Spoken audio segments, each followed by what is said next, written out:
Hey, this is Paradox for JuanSource.com, and I'm going to be bringing you today a video article on Nuke, and we're going to cover CT side of Nuke. I recently did a pistol article too on this map in train. So I'm going to start out by kind of reiterating a few points from that article. I don't want to go too far into detail. You guys can take a look at that article. Once again, it's pretty recent if you want to get an idea of CT pissed around on this map. But I'm going to touch base with you a little bit here. So anyway, as I went over in that article on CT pissed around, what you want to do is play two players from outside. So you want to have one guy big garage, one guy mini, two players through the rafter to upper. Okay, so two guys up the ladder to upper, and one player ramp, and not, sparing all the detail. You guys can take a look at that.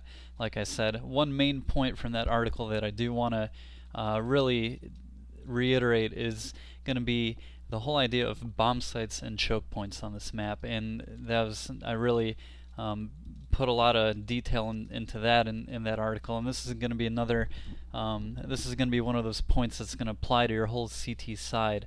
This is going to be the whole idea of bomb sites and choke points. And once again, to remind you a little bit, the whole idea of defending bomb sites on this map, well, in CS in general, all you have to do is stop the plant. So all you really have to do technically is defend the bomb sites. Now, how this map is played, how Nuke is played, is a little different from the standard.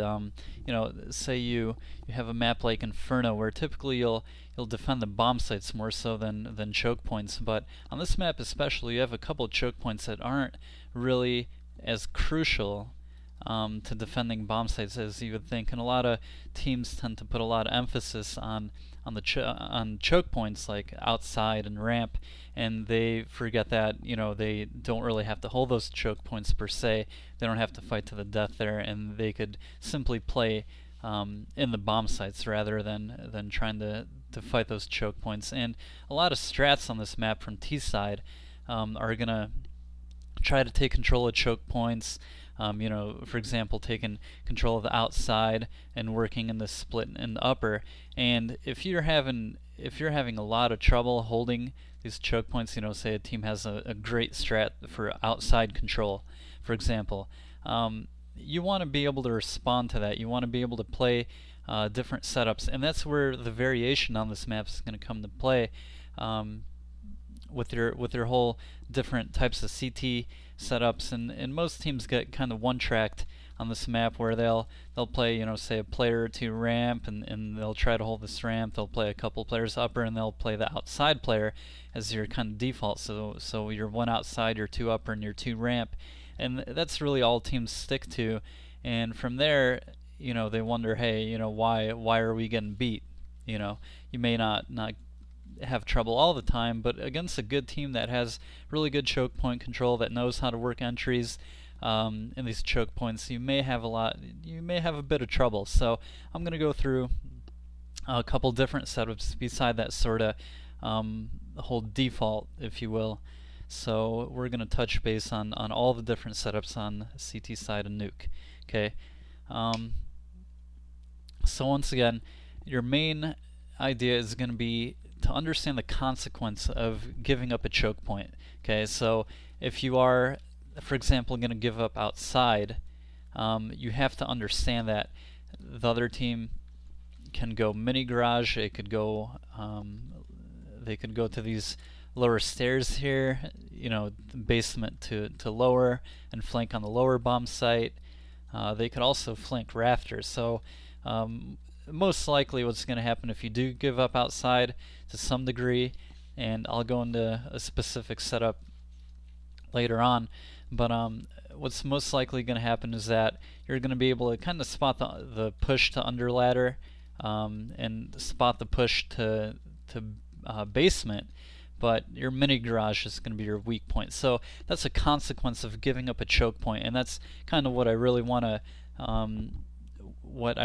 focus on, really what I want to get across to you, is you have to understand the consequence of giving up these choke points. So ramp, if you give up ramp, the other team can get lower. You're going to have sort of defense to spot that lower bomb site, spot a lower hit, and also you're going to give up this under heaven area. So you're going to have some sort of spotting on the under heaven area too, under tower, if you do give up that ramp. So it's okay to give up choke points. I'm going to go through with you a couple setups, but like I said, understand the consequence of what you're doing and adapt accordingly. You have to be aware of what's going to happen if you take a certain action, you know, like giving up a choke point. So so going into more specific setups now, there are three main sort of starting points, if you will, sort of where players go in the beginning of the round, and I'm going to narrow these down. I'm going to say, you know, 3 points that you can go. You can go outside, you can go rafters, and you can go ramp. So you have 3 points to start with, and there are going to be three main setups, or three main variable setups that you're going to employ as far as starting points go. So the first one is going to be, like I said, your sort of standard one outside. Okay, so one player outside, 2 players rafter. Okay, so 2 players through rafter and 2 players ramp. That's going to be your first starting point setup. And usually what will happen on this is that you have your player outside, most likely with an op, usually spotting this garage. You could also play closer to mini. A couple different variables you could do, and also if you have a rifle, say you know you're low on money, you could play a rifle closer up, although I don't really recommend doing that too often. You know, that's an idea to throw in.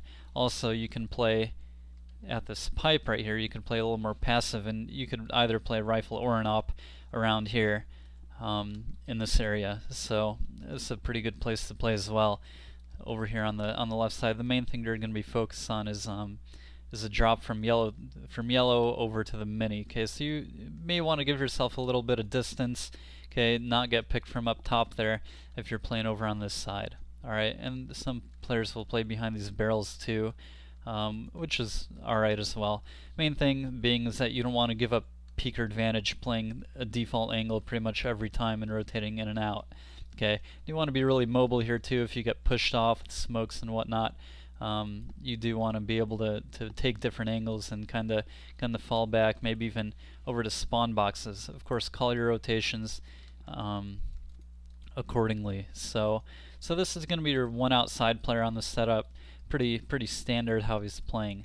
Okay, one idea I do want to emphasize though on the setup is that you're really going to want to focus more so on your upper defense than outside initially anyway. So what you may do with this player, what I'd recommend you do against a team that likes to rush upper, is that this one player outside comes over mini garage and sort of isolates it outside, say flash early on, and takes a peek towards squeaky right here, maybe even window with the op. That'd be okay, but you don't really want to risk too much here. Main thing you want to do is cover up that early squeaky push, and having an op posted up here is going to be really difficult to deal with. You almost guarantee the entry kill. I think this is more important than covering outside early on. You could easily swing out right here. Okay, so this is even a decent spot to play more mid-round, or maybe even rotate to mid-round, since most teams won't really take outside mid to late round. If they are taking outside, they'll try to do it early, take control of the choke point, and set up for a hit that way. Most teams won't really like to do a mid to late outside. So you could even rotate to the mini garage and focus your effort more on upper mid to late round. The main thing is going to be initially you may want to come here to stop to help with any sort of rush, and then immediately focus your attention on outside, because that's when your hit's going to come. All right, is going to be pretty much at that same time that upper rush would come. Okay, so be able to switch your attention really quickly. All right, so that's going to be your outside player, and my recommendation for that. And then you have your 2 rafter players. Okay, your 2 upper players that will go through rafter. And notice that I'm saying that both of them are going through rafter. This is simply for the sake of the starting setup that I'm explaining. You know, you may have another player go through mini. I'll go through that later. So this is going to be your 1 outside, 2 rafter, and 2 ramp starting point. setup. Okay, so say you're sending the 2 players through rafter. Really what I want to emphasize again, I went over this in the previous article, is to go up that ladder sideways, you go up faster, and to get off the ladder as quick as possible. You kind of want to get off and strafe off to the left and give your teammate a chance to get up. Okay, so once they're up here, you could do a variety of things. What most teams will do is toss a nade or 2 into the hut, and well, I was kind of on the ladder there. But really, the idea is going to be here to pre-nade the hut. You could do 1, you could do 2. It doesn't really matter. You're not really going to be using a lot of nades mid to late round, since most teams are going to explode on this bomb site. You're not really going to have time to nade and whatnot. So you could even do 2 pre-nades from the rafter. And what I recommend is that the first player will cross over to the left here. Okay, and the reason I say that, well, 2 reasons mainly. One, if you do go to this side, you're going to be easy pickings for the hut guy. Okay, you're going to be, if they go pretty fast through the hut, toss a flash out the hut, and whatnot, you're going to have a bit of trouble dealing with this hut. And even more so, although you may be able to deal with that height with a hut from the height advantage, you're going to be really vulnerable to squeaky if you go that way. And what most teams do, because most teams play like this and they like to send their guy across the rafter and go this way, what most teams will do is a squeaky rush, as well as those pre-nades coming in the hut early. Most teams will opt for going squeaky if they are going to do an up rush. So I would say send your first guy over here on this side, pre-nade hut, and you may even want to pre-flash off a wall. Say do something like that. Maybe, well, the idea is not to fall off the rafter, but you may even want to do a pre-flash or something like that to help deal with that squeaky rush in case they get out really early. And if you don't have your outside guy focusing on that, even more so, you want to take precautions against that sort of squeaky rush. So if you do decide to do that, make sure you get your gun out fast and run across. And this is sort of going to be the first contact point. It's going to be this blue rail here, where either they're going to rush out the hut and you're going to have your teammate supporting you, so you can you have a pretty good angle here on anybody running out the hut, and you're going to be working together with your teammate. But if they do come out squeaky, this is going to be your contact point. So be ready for any sort of contact here in the sort of up rush. Also, some teams will like to toss flashes out the squeaky, and Juan went over this in his up rush article, is that going through the squeaky and having a guy toss a flash up in the air like this and wait against this hut. And that's a good thing to do. Now, and I do recommend it on T-side rushes, so you may want to look out for that as well. You do have some time to look away from that flash too, so say you see that coming, you may want to turn a little bit and then turn back around and deal with any sort of rush in that area. Also, you want to call for your teammate from outside to support. By that time, he should be able to support if he's not there already, and even a greater point for that guy greater reason for that guy to come the upper early is to help with that squeaky rush. Okay, if you could kill that first guy and stop that flash in the rafter, it's gonna do a great deal of help for these upper guys. So anyway, if there's no upper rush, you want to sort of make your way to the side of the rafter, and from here you could play really anywhere you want. What I recommend is that after your initial rush stop, okay, you stop, you prevent the rush, there's nothing upper early, I'd recommend that the rafter player focus in more on squeaky actually, and play above squeaky. A lot of teams like to play this guy above hut and have an angle on it. I like this guy above squeaky because some teams may try to go down the rafter. This guy can dodge a flash and prevent that guy from going down the vent, and he has a pretty good angle to shoot that guy even as he's going down. Also, you can help with the hut push here too. If you're over here covering the hut, you can't really help with Squeaky. So I prefer playing this guy over on this side of the rafter, kind of above the Squeaky, and this way you could sort of help with both. You could rotate over, you could even drop on top of the hut, and I've done this a couple times where, you know, I'll kill that initial Squeaky guy, and then I'll drop on top of the hut, maybe even drop behind the hut, and I'll be able to catch people going in through the hut, you know, kind of catch behind them. So I do recommend playing that rafter guy above Squeaky. And then your second player has a couple options. He could stay above. He could stay above and stay on top over here, and he could play sort of on the opposite side of the rafter right here and cover the hut, which is a pretty good way to play. Mustang spot right here, right above the hut. It's pretty popular. But I do recommend also having this guy usually on the floor, because he has quite a few places he could play, and he could stay. He has a lot of longevity right here too, especially at this yellow car right here.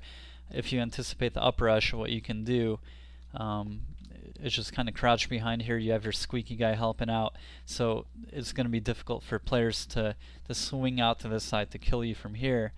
So what you can do is playing from this forklift here. Also, if a team's doing like a flash take upper, you could counter. Okay, do sort of a counter in the open that's not going to blind you, even off the wall, and you could sort of wait for that to pop, and you could get pretty much everyone entering the site without getting yourself blind, and you could defend yourself, and then you could peek out and do damage that way. Okay, so you have a few different spots you could play. I recommend playing the forklift for the most part, since you're going to be able to cover yourself up from Mini too, and also from Squeaky. You have a few angles you could cover up from. So forklift's going to be the main spot that the floor player is going to play. But you know, you can play sight boxes too. You could even play on top of hut, which wouldn't be a bad thing. Okay, so maybe playing top of hut, something like that. And what I really like, the main thing I really like about this player playing floor, is that you could do random pushes into the hut. And this is going to be a really important thing to stop execution upper takes. Okay, and what I mean by upper execution is teams that set up in the lobby and have, you know, a whole pattern, and a lot of teams do this.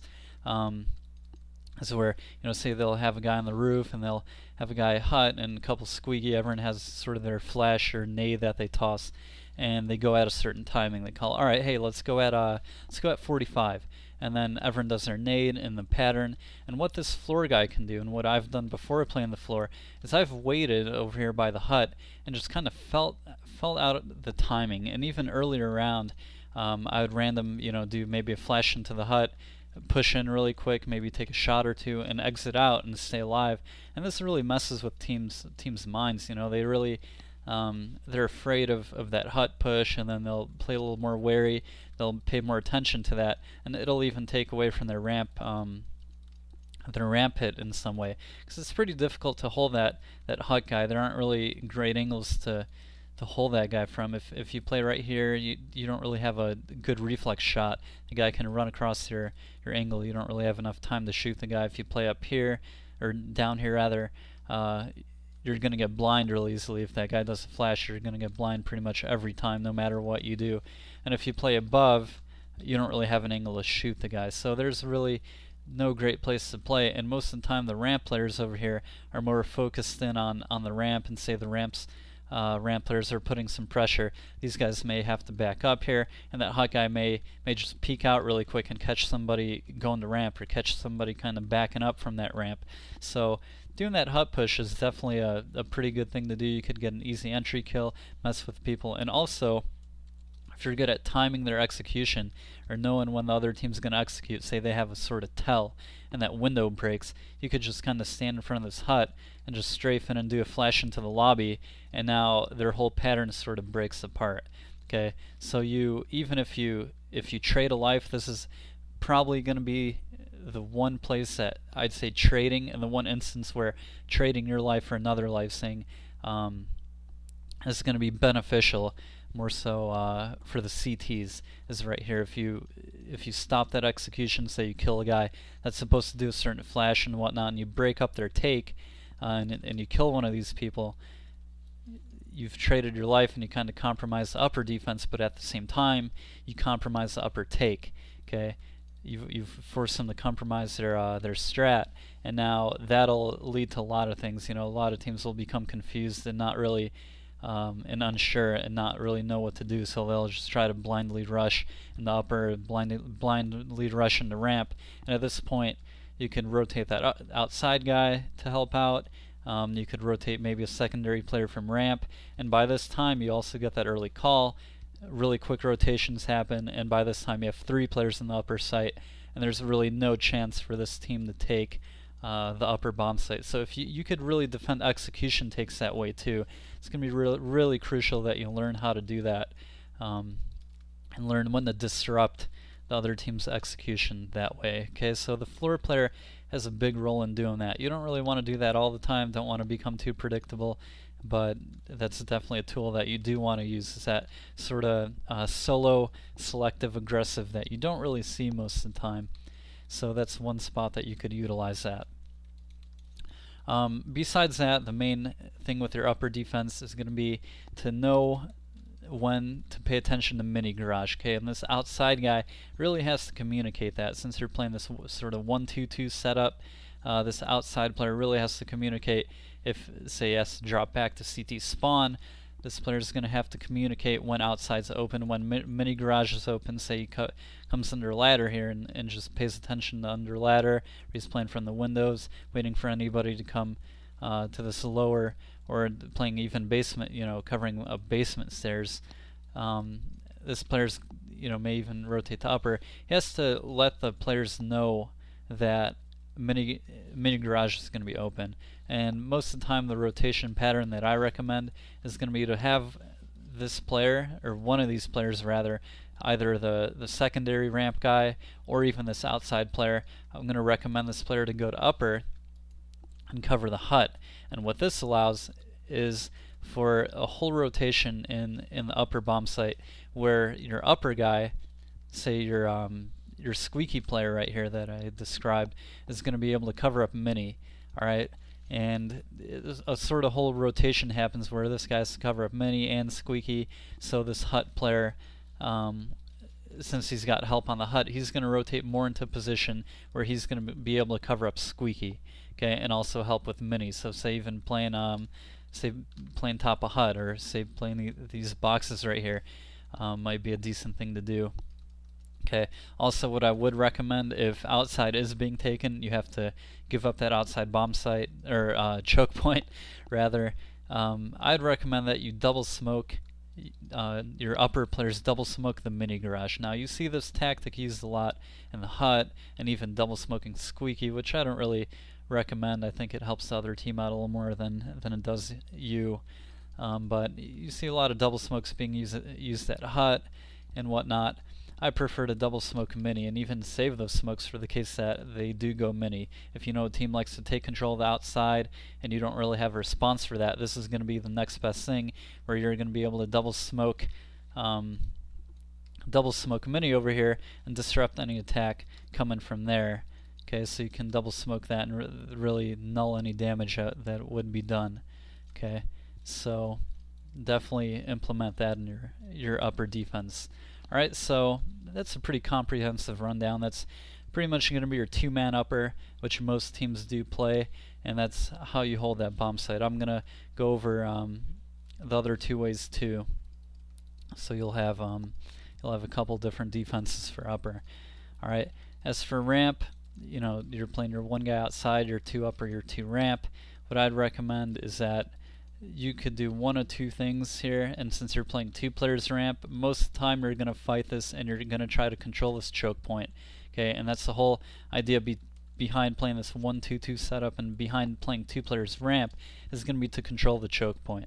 Now, 2 different things you could do, and 2 things that I've seen success with. And one of these things is going to be to have an upper back here.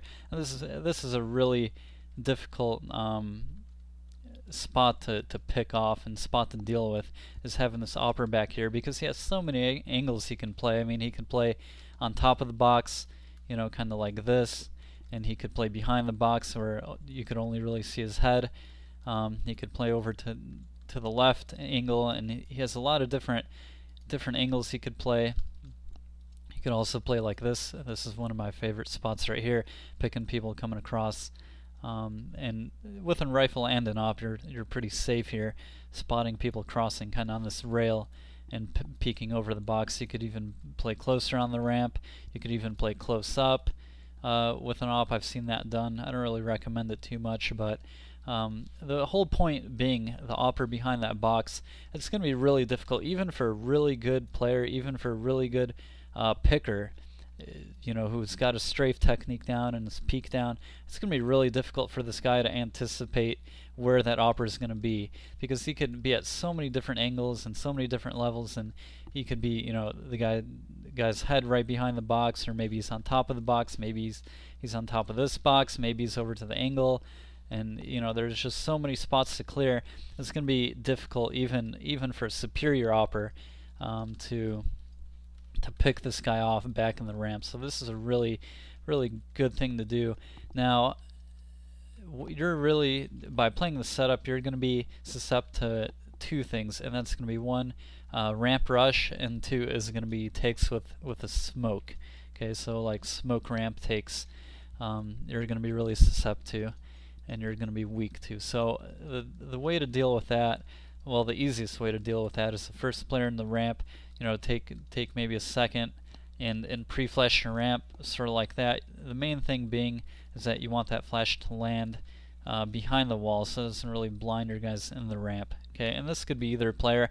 You could even, you know, if the two are spawned together, you could have the second guy do this, so your opper can get to that box. And this is going to be really spawn based. If your opper has a really bad spawn, I wouldn't recommend playing this setup. I'd say just go with having him play Turnpike, which I'm going to get into. But the main thing here is going to be to stop that rush. You don't really want to do a lot of double smokes on the ramp, since you want this opper being able to pick into this, okay, and pick into the radio room. Alright, so that's going to be your setup. If this guy does have to drop back, it's going to be pretty difficult, but for the most part, if you do get rushed, you know, say a shot or two, you could kind of crouch behind this box, buy yourself time by doing flashes up into the air, depending on where your teammate is. And also you could even swing out and get a little fancy and swing out and pick different angles, like right here, and do things like that, and then you could drop down into lower. And that's going to be the next best thing you can do. If you do get pushed off and you really can't pick this anymore and you're behind this box, you're really going to have to rotate to lower. There's really no reason for you to rotate under tower, because you're going to get picked off. You know, you risk a big chance of getting picked off going across here. So you're simply going to want to rotate down into the lower bomb site, and then play one of a few spots. I mean, you could pick wherever you want to play, but you have a lot of viability. You know, this is really viable, playing that lower bomb site. So that's what you're going to want to do if you do get pushed off from playing behind here. Okay, and in that case, you have your secondary player, which is usually going to be a rifler, and he could play, you know, many different spots. He could kind of hide behind this yellow tank and do something like that, help disrupt a ramp rush. He could also come over to this side and support. He could play behind the box, you know, and this is a really dedicated two-person ramp setup. He could even play a little more pushed up, and a neat trick that I like is having this rifler draw people into this ramp room, okay? Because most of the time, if somebody pushes, say, you know, this guy pushes ramp and he's trying to get away, what most teams are going to do is they're going to try to chase this guy down. And what I've seen teams do is have a nade behind that. You know, say a guy pushes and then you have a nade right here. Complexity really like to do this back in the day, where they'd have a guy with a nade primed, and they'd have the second guy push, and that guy would draw a few players in, and this guy would nade, and everyone would kind of run into that nade. You know, the guys trying to chase would eat a lot of nade damage. Now, the other idea, working off the setup, is that you have your opper back here, or maybe you could even move him up here, and what he can do is he could flash a guy ramp room. He could help with his nade, and then have his gun out, and then your secondary rifler can push really quick, maybe draw a shot or two and fall back, and now you may draw these guys out to try to chase that guy, and you draw them right into the op.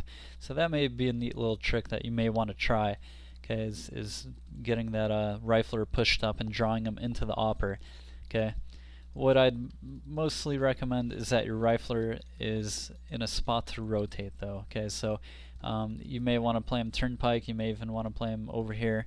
Okay, most of the time, if this opper gets set up back there and there's no rush, this player can even rotate off and play in the upper bomb site, okay, or play in rafter, because he won't really need to rotate to ramp. You figure that guy behind the box is gonna take a shot or two, and if he gets pushed off, he's gonna fall back anyway. There's really no reason for Rifler to come back over here and try to pick people off in the choke point if his teammate fell off. Doesn't really make any sense at all.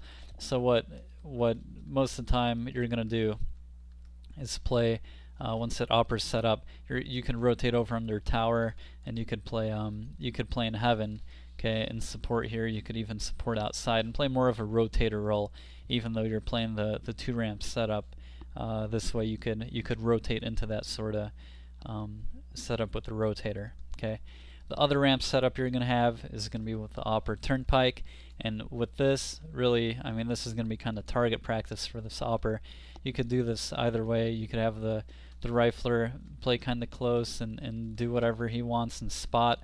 And it's going to be sort of the same idea, maybe a little different, but this rifler can play main and spot, and this is what we used to do with Pandemic, where Juan would play this ramp room, and if you want to really get a good idea of how to play it, he did a great job. So you may want to take a look at his demo back in the day with Pandemic and whatnot and Verge, and see how he played this ramp room with the rifle and kind of spotting it and using his own smoke, maybe doing something like that, and spotting people in this ramp. And what this allowed is this allowed for me not only to play this turnpike here and have really easy picks, people trying to come in and whatnot, but I'd be here maybe for a rush, say, and then I'd be able to rotate off and help cover hut with the op, which is really powerful, and I could swing out, and I could also help outside. I mean, I could come out from this rafter, I could go from windows, and having this op rotator I think is better than having that rifle rotator. So I prefer this setup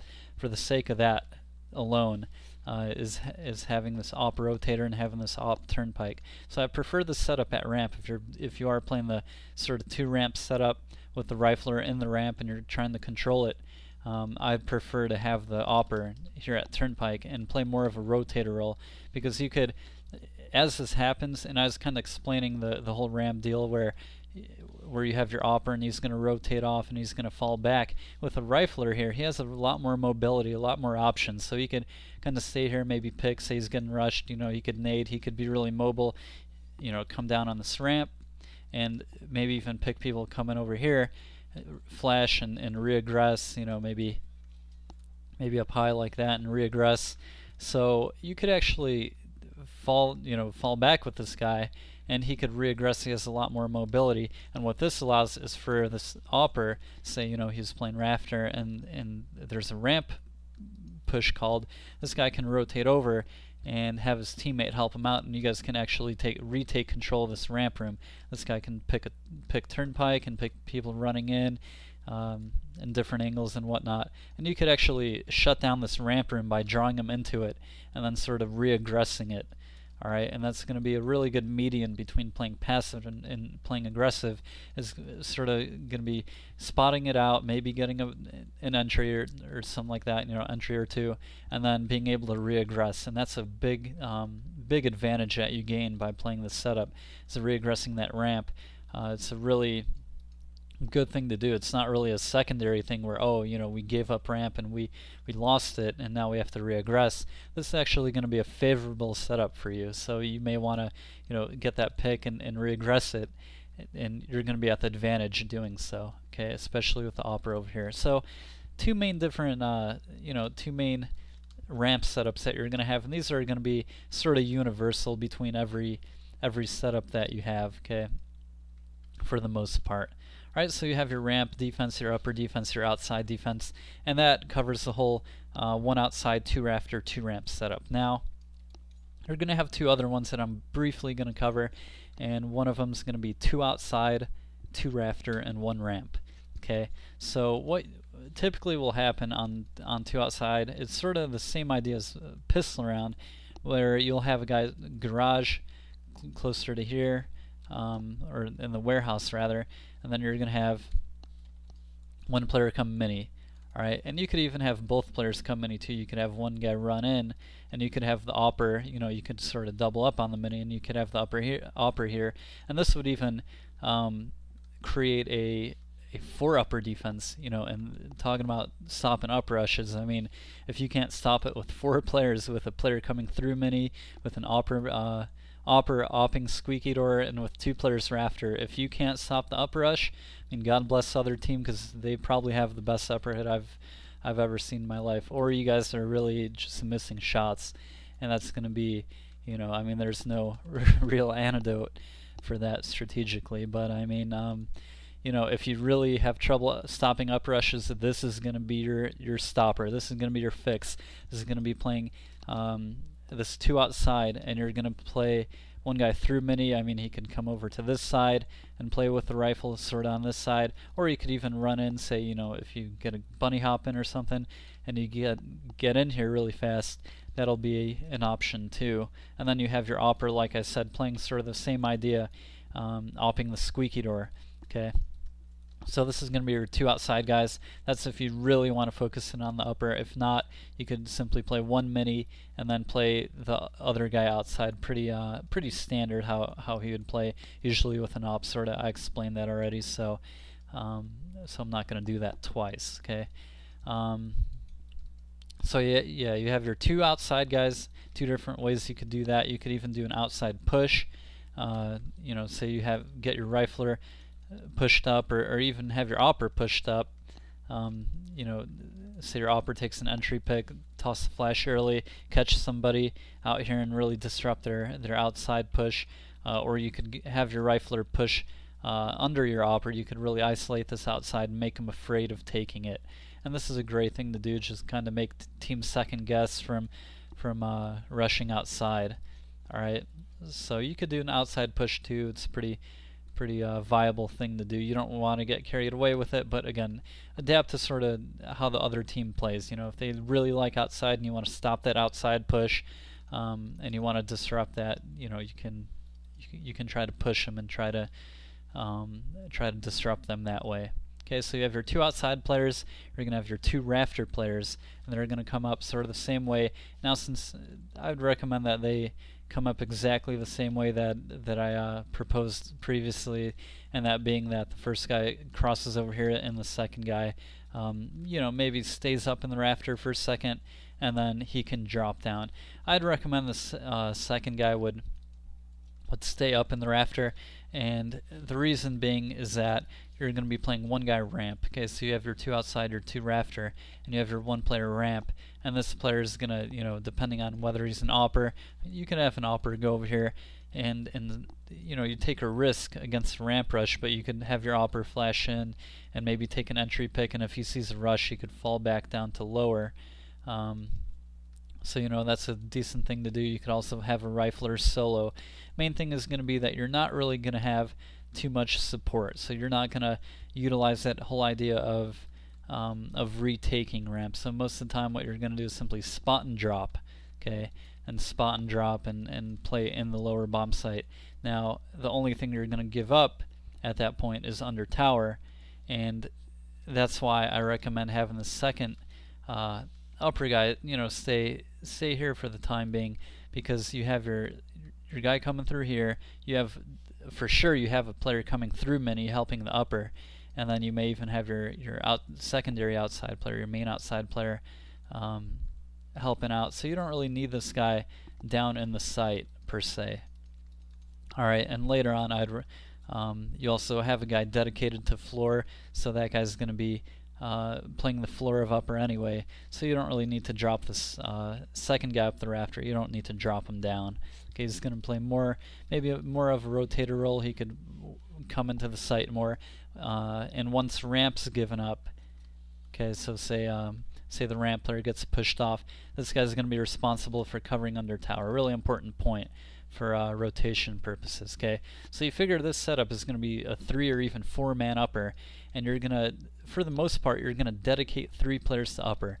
And this is a setup I've really had success with, is this 3 upper setup, and we use it in the Pro-Am against 3D, and Juan's not going to like me mentioning that really, but when we played them on Nuke, this is a setup I came up with since I knew they're a really upper-based team. They like to take upper rush, and then delay take upper. You know, they had a couple really good upper executions. So what I figured is that, you know, you may as well play 3 players upper, and that's what the setup, what that starting setup initializes, is that you're going to work into a 3 upper setup for the most part. And from here, I mean, you have 2 players rafter most of the time, and then you have your player floor, and that player floor can really play anywhere he wants, but you know, playing forklift once again is going to be the best place you can go. So so try to make your way over there, and you could play guys opposite sides of rafters. That's going to be really powerful, and then you could, you know, play accordingly. Double smoke mini if that outside guy gets pushed off, and whatnot. So although I said, you know, you're playing 2 guys outside, most of the time what it's going to shift into is playing 1 player outside and playing this second guy outside in upper. Okay, so you're going to actually play 3 players in upper, and that's going to, you know, most teams you figure do like to hit upper mid to late round, so this is going to be perfect. I mean, it's going to stop the rush, and this is going to be the main bomb site you're going to be defending. So so that's going to be your 2 outside, 2 rafter, 1 ramp starting setup, and then you have your final one, which is more uncommon, but nonetheless I want to go over it. And this is going to be your 2 outside, 1 rafter, and 2 ramps setup. And this is going to be, you know, this is a bit more unorthodox, where you're going to have 1 player outside, and for the most part, you know, the second outside guy is an upper player. I mean, once again, this guy's not really doing much outside. On this setup, I don't recommend pushing outside. If you're doing a 2 outside, 1 rafter, 2 ramp, you're not going to do pushes outside, because that would leave 1 player at upper, and that's not in your best interest, to put it that way. So your second outside guy, the rifler, is going to play upper, but he's going to come through mini rather than going through rafter. Okay, so that's going to be the only variable here. And then your outside guy, once again, pretty much same idea, where he could come mini or he could play outside however he wants. Okay, then you're going to have 1 player rafter, and the only difference here is that this guy doesn't have to go across this left side. Now, although I do recommend it, I still recommend this guy coming up the rafter and going across that side. He could even drop down and play the floor and sort of double up floor, or he could come across this side and try to cover the hut. Since this guy's going to be pretty much the only player focused on hut early, he's going to have to focus on hut. So the best way to do that is to come across this side of the rafter. Okay. And of course, at this point, you definitely want to pre-nade and detract anybody from going in the hut. Okay, so then you have your 2 ramp, and from here I've gone over your setup. So on this setup, though, I definitely recommend that you play the variation where you have your rifler in here and your opera as a rotator. If you are sending only 1 through rafter and 2 outside, so 1 mini and 1 rafter, and that guy's gonna go into the site, I definitely recommend having an op rotator. That way this guy can come over and help out with upper. Okay, so this setup you really want to use sparingly. You don't really want to use the setup too much. It's uncommon. The only time I can really think of using this setup is on a ramp rush, where teams really like to abuse ramp, and even then you could play your 1 outside, 2 rafter, 2 ramp setup instead. So you're not going to be utilizing this one a lot. Usually you want to send 2 players through rafter regardless. Okay. So that covers sort of the 3 starting points. So remember, you have 1 outside, 2 rafter, 2 ramp. That's one of your setups. Second setup, you have 2 outside, 2 rafter, 1 ramp. And then your third setup is going to be 2 outside, 1 rafter, 2 ramp. Okay, can be a little confusing with the numbers, but I wanted to reiterate for the sake of it. Besides that, I've gone over the strong upper setup where you really want to focus in on this bomb site, and I've gone through that. The last thing I want to go through, okay, and this is gonna, be your whole comprehensive rundown of CT Nuke. This is gonna cover it all. The last setup I'm going to go through is going to be a passive setup, completely passive setup. Now, you really don't see this too often, but it's an idea I came up with a while ago, and I figured, you don't have to cover the choke points. You can play bomb sites, and that's this whole what this passive setup is going to be, is playing bomb sites like you would on any other map. Say on Dust 2, you play a bomb site, or you play in the B bomb site, and this is going to be the same thing. You're going to play in the lower bomb site, you're going to play in the upper bomb site. Now, there's a few things that you have to know about this. If you're giving up outside, there's still going to, and giving up ramp, there's still going to be an amount of spotting of people coming through choke points too. Okay, you're not going to completely give everything up. You're not going to just ignore choke points, but you're not really going to try to fight them per se. So really what's going to happen on this setup, on your passive setup, in my book, what I'd recommend having an upper vent. Okay, and now what you can do is send these players through upper or through ramp.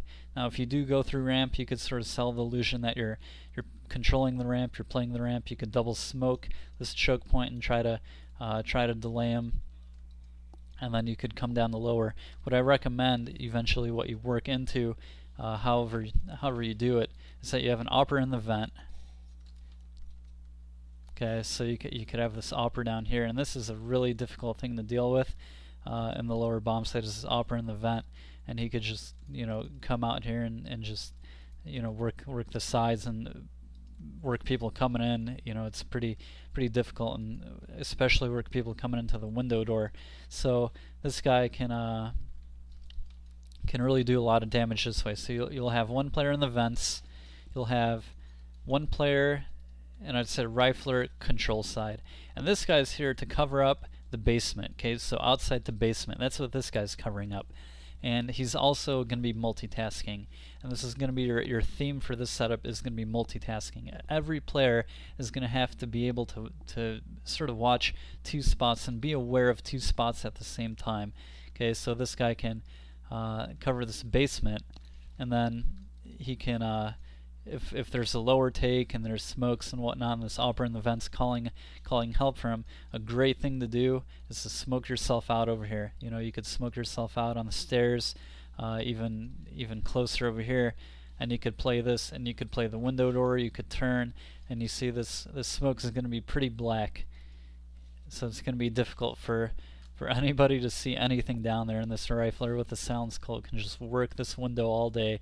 Most people, if there's an upper in that vent, people are going to try to jump through this window and get into control, and that rifler is going to be right there to deal with that and cover that up.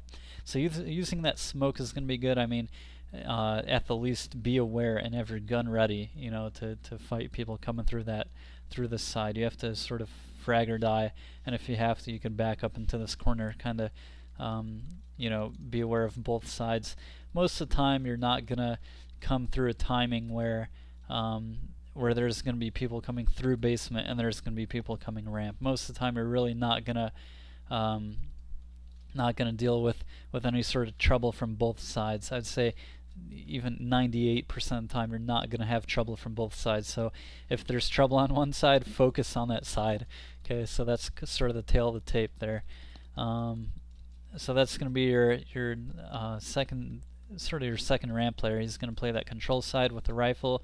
You have your player vent, and the other players, I recommend playing 2 at upper. I don't really recommend giving up upper on this setup. So you want to have 2 at upper, and you could play however you want. The main thing I'm going to focus in on here is you don't really want to let people get down the vent, because they get down the vent, they kill that upper in the vent in the side of the head, and that guy gets pretty upset, and then they're going to have easier access to the lower bomb site. So you really don't want to allow people to get down that vent. So definitely try to play a guy above Squeaky, and then maybe even play your second guy over here at this box, at the sight box, so you could sort of look over this way and catch anybody going down Squeaky.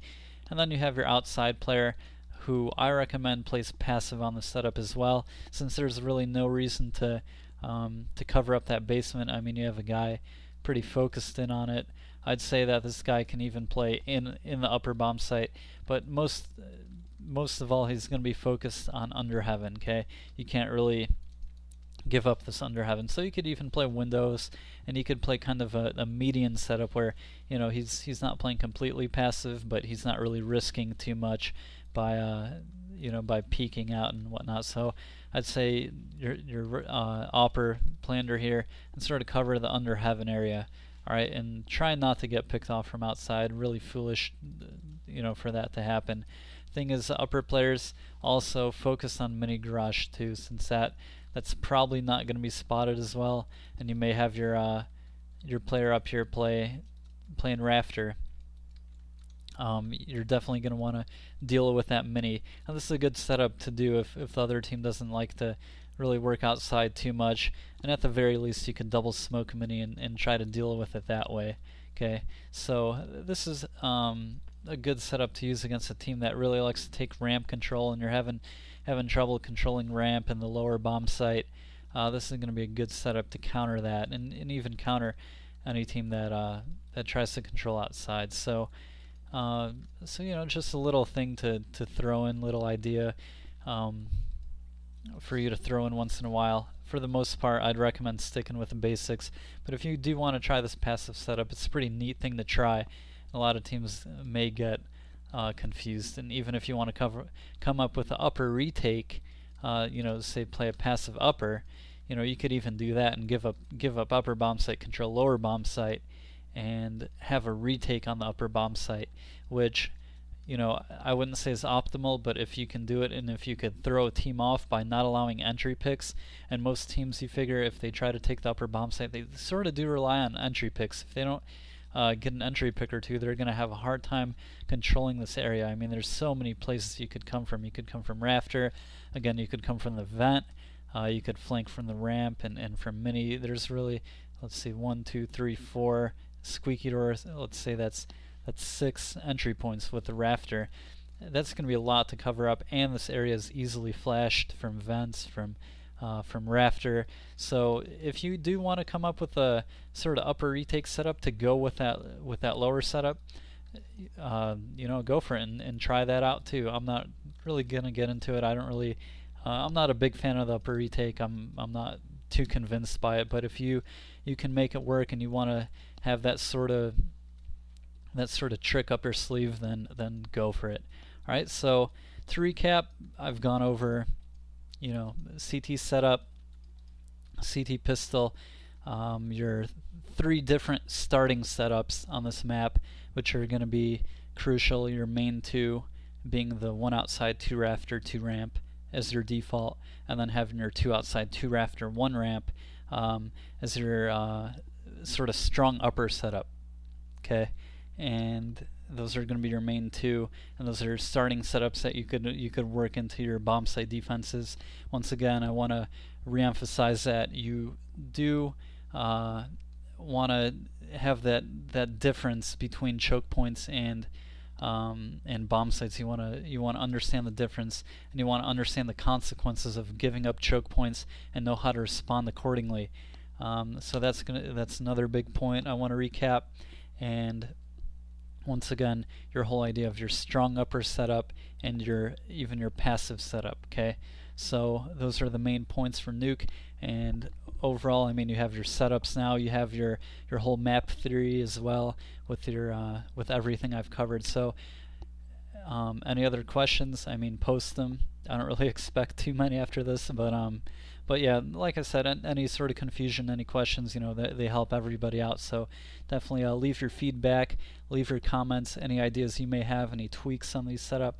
Really anything that you have, feel free to post. We love when you do, and that'll be about it for me. So you guys wanted Nuke, and I've gone over the CT side. If you guys want more, say T side, Juan has the upper rush article, so you guys may want to take a look at that. And if you guys do want some more T side Nuke, definitely post and let me know, and I'll bring that to you guys as well. So any sort of requests and whatnot, bring those to me as well. I'll get them out to you as soon as I can. Alright, so that's it for me today. That's CT side of Nuke, and that's all you'll really need. So I'll see you guys next time, and like I said, leave your feedback. Thanks a lot.